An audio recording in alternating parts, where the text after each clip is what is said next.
నీకు కట్టం వచ్చినప్పుడు మళ్ళీ వైఆర్టీవీ ఉంటుంది, ఏం రంది పడకు, ఏం బాధపడకు, నేను చెప్తున్నా కదా.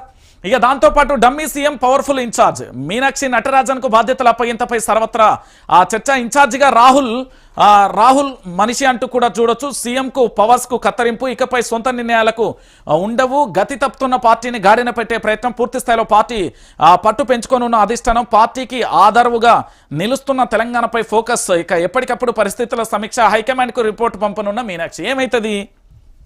మీనాక్షిని చూసి తెలంగాణ ప్రజలు ఓటేసిల్లా, యనుమల రేవంత్ రెడ్డిని చూసి ప్రజలు ఓటేసిల్లా, లేకపోతే కల్వకుంట్ల చంద్రశేఖరరావు మీద ఉన్న వ్యతిరేకతతోనే ఓటొచ్చిందా? ఈ మూడిట్లో మనం ఓపెన్గా మాట్లాడుకోవాలి. ఓపెన్ ఛాలెంజ్ ఇది. యనుమల రేవంత్ రెడ్డిని ఆయనను చూసి ఓటేసిల్లా, కాంగ్రెస్ పార్టీని కొంతమేర చూసిరు. వ్యక్తిని చూసే ఆ జెండాను చూస్తారు. ఇప్పుడు నేనున్న గులాబీ జెండా కంటే కేసీఆర్ను చూస్తాను. కేసీఆర్ను చూసిన తర్వాత గులాబీ జెండా అంటే ఒక వ్యక్తిని బేసే ఉంటుంది. బీఆర్ఎస్ పార్టీ అంటే కేసీఆర్ అంటే బీఆర్ఎస్ పార్టీ. ఈరోజు 3 రంగుల జెండా బట్టి సింహమోలే కదిలిండి అనే పాట ఉన్నది చూడు, అది మా సార్కి కలిసి వచ్చింది. ఇప్పుడు ముఖ్యమంత్రిగా ఈయనున్నప్పటికీ కూడా పరిపాలన నటరాజన్ చేస్తుందట, మీనాక్షి నటరాజన్.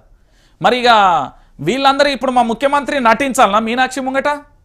అంతేనా? అంటే కాంగ్రెస్ పార్టీకి ఓటు ఎత్తే ఏం జరిగింది అంటే పేరుకు మాత్రమే మనం డమ్మీలుగా మిగిలిపోతాం, పరిపాలన మొత్తం వేరేటోళ్ళు చేస్తారు అనేది అర్థమైపోయింది. మీకు ఇప్పటికే అర్థం కావాల్సిన విషయం. ఎందుకంటే ఈ విషయాన్ని నేను చెప్తున్నా కదా, ముఖ్యమంత్రి పవర్ఫుల్లే. యనుమల రేవంత్ రెడ్డి అతి చిన్న వయసులో తొక్కుకుంటున్నానో తన్నుకుంటున్నానో ఏ చేసుకుంటున్నా ముఖ్యమంత్రి అయ్యిండు. ముఖ్యమంత్రి అవ్వడం అనేది నాట్య జోకు, ఒక రాష్ట్ర ముఖ్యమంత్రి కావడం అనేది నాట్య జోకు అయ్యిండు. అయినాక కూడా ఆయన పూర్తి స్థాయిలో డమ్మీని చేసేది వాళ్ళ మంత్రులే. ఇప్పుడు వాళ్ళ ప్రభుత్వం వాళ్ళ పార్టీ ఆగమైపోతుంది. దీనివల్ల బీజేపీకో బీఆర్ఎస్కో కలిసి వస్తుంది తప్ప వీళ్ళకేం జరుగుతుంది? అల్టిమేట్గా వాళ్ళ రాజకీయ పతనం మొదలవుతుంది కదా.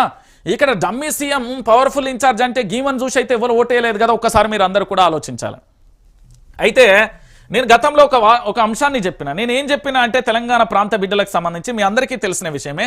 సెక్రటరియట్లో కల్తీ ఆహారం, వరుసగా ఫుడ్ పాయిజన్ ఘటనలు బెంబేలెత్తుతున్న సీఎంఓ, మంత్రుల పేషీల సిబ్బంది, బయటి రాష్ట్రాల అతిథులకు అదే భోజనం, కలకలం రేపుతున్న ఫుడ్ పాయిజన్ ఘటనలు, రంగంలోకి ఫుడ్ సేఫ్టీ అధికారులు, త్వరలో ప్రభుత్వానికి రిపోర్ట్.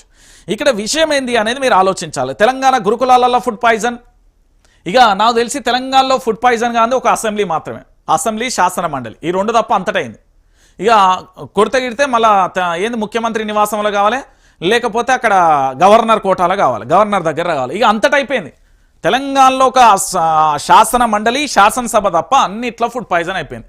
ఆఖరికి సెక్రటరియట్లో కూడా కల్తీ ఆహారం చోటు చేసుకున్నదంటే వరవ్వ.